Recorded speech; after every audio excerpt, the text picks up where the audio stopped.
لله رب العالمين والصلاة والسلام على سيد الأنبياء والمرسلين أما بعد أعوذ بالله من الشيطان الرجيم بسم الله الرحمن الرحيم ألم تر كيف فعل ربك بأصحاب الفيل ألم يجعل كيدهم في تضليل وأرسل عليهم طيرا أبابيل ترميهم بحجارة من سجيل فجعلهم كعصف مأكول.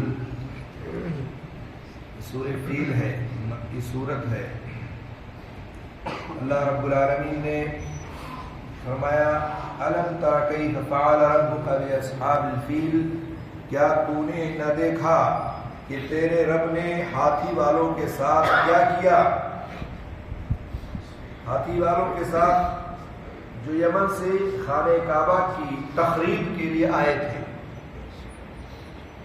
علم ترا کے معنی ہے علم تعلم، یا تجھے معلوم نہیں، یعنی تو جانتا ہے یا وہ سب لوگ جانتے ہیں جو تیرے ہم عصر ہیں. یہ اس لیے فرمایا کہ عرب میں یہ واقعہ گزرے ابھی زیادہ عرصہ نہیں ہوا تھا. مشہور ترین قول کے مطابق یہ واقعہ اس سال پیش آیا جس سال نبی کریم صلی اللہ علیہ وسلم کی ولادت ہوئی تھی، پیدائش ہوئی تھی. اس لیے عربوں میں اس کی خبریں مشہور اور متواتر تھیں. یہ واقعہ اگر دیکھیں آپ تو مختصر یہ ہے کہ حبشہ کے بادشاہ کی طرف سے یمن میں ابرہۃ الاشرم گورنر تھا. اس نے صنعاء میں بہت بڑا گرجا یعنی عبادت گھر تعمیر کیا اور کوشش کی کہ لوگ خانہ کعبہ کے بجائے عبادت اور حج عمرہ کے لیے ادھر آیا کریں، مکہ بھیجا کر کے یمن آیا کریں.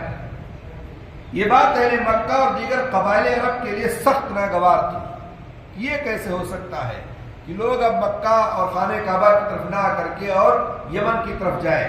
چنانچہ ان میں سے ایک شخص نے ابرہہ کے بنائے ہوئے عبادت خانے کو غلاظت سے پلید کر دیا، ناپاک کر دیا، جس کی اطلاع اس کو کر دی گئی کہ کسی نے اس طرح گرجا کو ناپاک کر دیا ہے.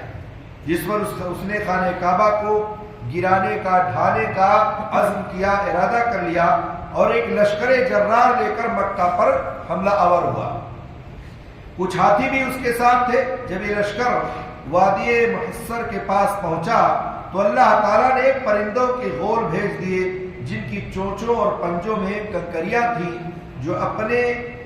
جو چنے یا مسور کے برابر تھی. جس فوجی کے بھی یہ کنکری لگتی وہ پگھل جاتا اور اس کا گوشت جھڑ جاتا اور بلاخر مر جاتا. خود ابرہہ کا بھی صنعاء پہنچتے پہنچتے ہی انجام ہوا. اس طرح اللہ نے اپنے گھر کی حفاظت فرمائی.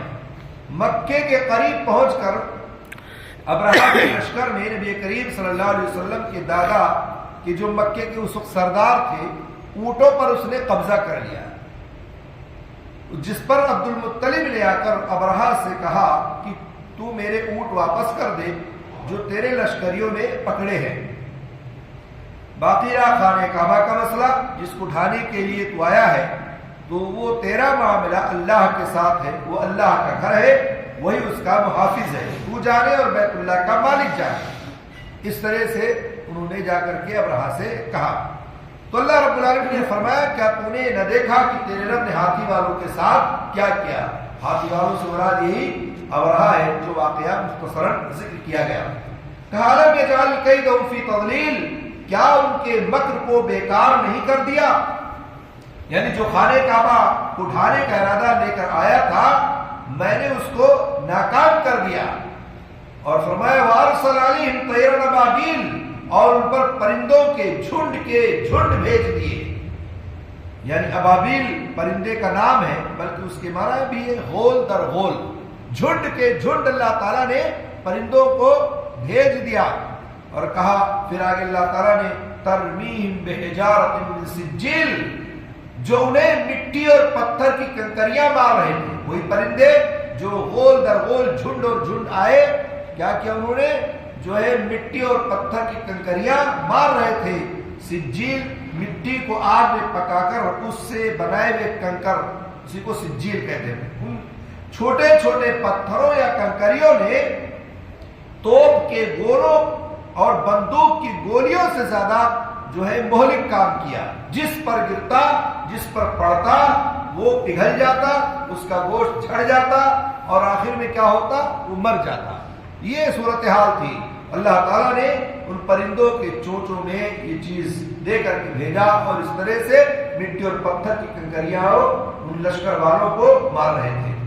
فَجَعَلَهُ كَعَصْفٍ مَأْكُولٍ، بس انہیں کھائے ہوئے بھوسے کی طرح کر دیا، یعنی ان کے اجزائے جسم جس طرح بکھر گئے جیسے کھائی ہوئی بھوسی ہوتی ہے، ایک دم بالکل ختم ہو گیا، سارے کے سارے لشکر والے مارے گئے۔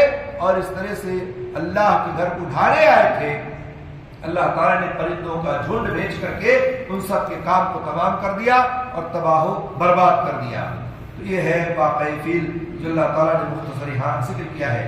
اللہ رب العالمین سے دعا ہے اللہ تعالیٰ ہم سب کو اپنے عذاب سے محفوظ رکھے اور قرآن و سنت کا پابند بنائے اور اس پر عمل کرنے کی توفیق عطا فرمائے۔ آمین رب العالمین۔ السلام علیکم و رحمۃ اللہ وبرکاتہ۔